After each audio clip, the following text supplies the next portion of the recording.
यानंतर मी सुभाष आयरे गुरुजींना विनंती करतो आणि शुभेच्छापर या ठिकाणी आम्हाला आजच्या आभाराच्या कार्यक्रमाला 2 शब्द या ठिकाणी व्यक्त करायचे.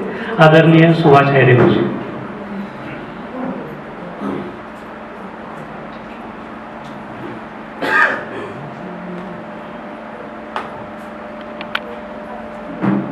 विश्ववंदनीय तथागत सम्यक संबुद्ध बोधिसत्व भारतरत्न डॉक्टर बाबासाहेब आंबेडकर यांना प्रथमतः त्रिवार पंचांग प्रणाम. ज्यांनी ज्यांनी समाजाच्या उत्थानाकरता आपलं सर्व आयुष्य या समाजाला दान केलं त्या महामानवांना, त्या युग पुरुषांना आणि वंदनीय माता भगिनींना माझा त्रिवार पंचांग प्रणाम. आम्ही खरंच भाग्यवान आहोत आणि भाग्यवान नाही तर फारच भाग्यवान आहोत. कारण का प्रत्येकाच्या आयुष्यात हे क्षण येत नाही आणि हे क्षण फार दुर्मिळ आहे. ह्या दुर्मिळ क्षणाचे आपण अनुभवतो, जाणतो, अंगीकारतो, अनुभव घेतो. हा क्षण आमच्यासाठी जे जे श्रद्धावान आहे त्यांच्यासाठी हा भाग्याचा दिवस असतो, क्षण असतो. 18 जानेवारीला जी काही धम्म परिषद झाली आणि धम्म परिषदेचा मी साक्षीदार आहे.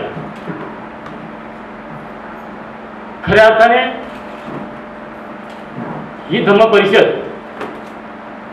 ह्या सगळ्या सामूहिक रीतीने आपण त्या ज्यांनी जे आयोजन केलं त्या आयोजनाला आपण प्रत्येकाने स्वीकार केला. आपल्या मनात ती चेतना निर्माण केली आणि ते चेतना निर्माण करून आम्ही प्रत्येकाने जे काही स्वेच्छेने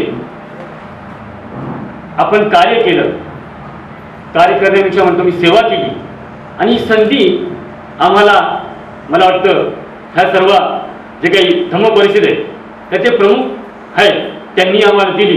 ही आमच्यासाठी फार मोठी मोलाची गोष्ट आहे. लोक म्हणतात की आम्ही कार्य केलं.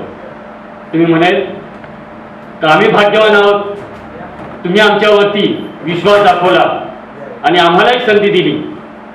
त्यामुळे मी बाल विपश्यना सेवा संस्था, संगदान पारमित्र आणि जो काय आमचा परिवार आहे त्या परिवाराला ह्या कार्यात तुम्ही आम्हाला निमंत्रण दिलं, आम्हाला संधी दिली, हा तुमचा मोठेपणा आहे, हा माझा नाही.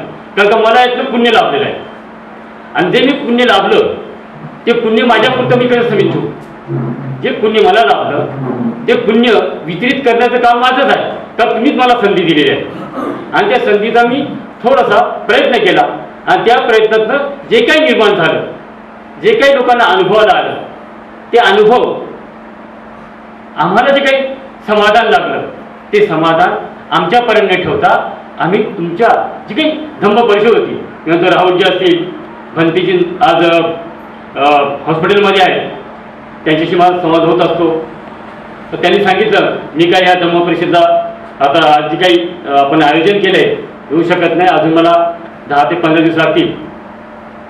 म्हणजे एक संघसुद्धा आपल्यावर होता आणि ही सामूहिक जे पाठबळ होतं त्या पाठबळामुळे जे काही मनात आपण चेतना निर्माण केली त्याच्यापेक्षा कितीतरी अधिक पटीने हा कार्यक्रम, हा सोहळा, हा अद्भुत सोहळा, भव्य सोहळा साकार झाला ह्या बदलापूरमध्ये आणि तो तुम्ही सगळ्यांनी अनुभवला. तर हे आमच्यासाठी आणि तुमच्या सर्वांसाठी मोठेपण आहे. तुम्ही इथे आला आणि मला परत एकदा निमंत्रित केलं तर मी परत तुमच्या सर्वांचं इथल्या जे कार्यकर्ते असतील, जे काही इथे मान्यवर उपासक उपासिका असतील, मी सुद्धा एक सर्वसामान्य उपासक आहे आणि त्या उपासकाला संधी दिली. मी तुमच्या सर्व टीमचं मनापासून आभार मानतो. नमो बुद्धाय, जय भीम.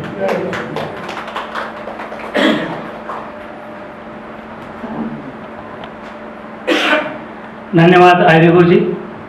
ज्या पद्धतीने नेहमीच धम्मकार्यामध्ये व्यस्त असलेला व्यक्ती कधीही धम्मकार्य आपल्या नगरीमध्ये होत असताना तो त्या पुण्यापासून, त्या पुण्य संचापासून वंचित राहत नाही.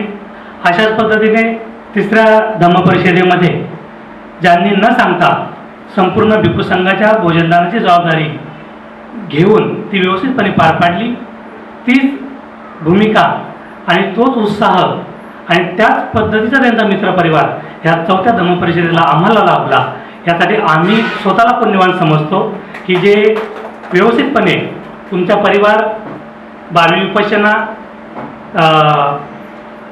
आपला दान पारमी संघ यांच्या माध्यमातून तुम्ही तो व्यवस्थितरित्या तो कार्यक्रम संपन्न केला. तर ज्या पद्धतीने आम्ही तुम्हाला संधी दिली, परंतु ती संधी घेण्याची जबाबदारी, ती संधी पेलवण्याचे सामर्थ्य हे तुमच्यामध्ये ऑलरेडी आहेच, त्याबद्दल त्यात शंकाच नाही आहिरे गुरुजी. तर